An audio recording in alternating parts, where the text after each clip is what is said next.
আসসালামু আলাইকুম। একটি সতর্কতামূলক ঘটনা আপনাদের মাঝে আজকে আমি শেয়ার করতে চলেছি। ঘটনাটি হলো লুটপাট ডাকাতি। বগুড়া শেরপুর উপজেলার খন্দকার পাড়ায় আমার চাচা নয়নের বাসায় দুটি মহিলা ছদ্মবেশে আসে এবং গেট খুলতে বলে। ঠিক সে সময় বাসায় ছিল শুধু চাচি। চাচি জিজ্ঞাসা করে যে আপনাদের পরিচয় কি। তারা তখন বলে আপনাদের বাসার সাইডে যে জায়গাটি আছে বিক্রয় করা হবে, সেটা দেখতে এসেছি। ঠিক সে সময় দরজাটি খুলে দেয় চাচি এবং তারা সাথে সাথে কোনো স্প্রে কিংবা অন্য কিছুর মাধ্যমে চাচিকে অজ্ঞান করে ফেলে ওই ছদ্মবেশী দুই নারী। এবং তারপর চাচার বাসায় থাকা নগদ অর্থসহ সোনাদানা লুট করে নেয় নিমিষেই, মাত্র 30 মিনিটে। এবং চাচির জ্ঞান ফেরার পর দেখুন ঘরের কি অবস্থা করেছে ওই মহিলা ডাকাত দলেরা।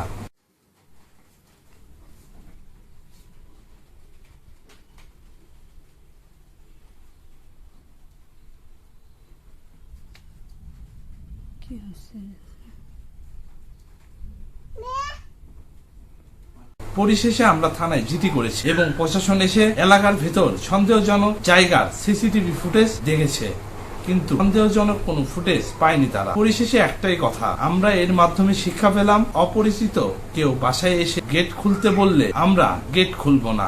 বিশেষ করে বাসায় একা থাকলে তো গেট খোলাই যাবে না। শুনুন আমার চাচির আর্তনাদ। সে এতই শোকাহত যে সে ঠিক মতো কথাই বলতে পারছে না।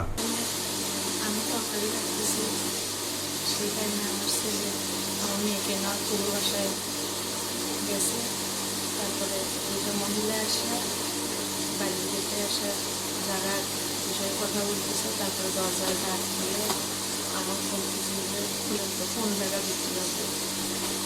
দরজা খোলার পর আর আমি কোনো কিছুই বলতে পারি। তারপরে আমার সব কিছু মনে করে পড়তে দিচ্ছে, আমার সব ঘর পুরো পাল্টে আছে।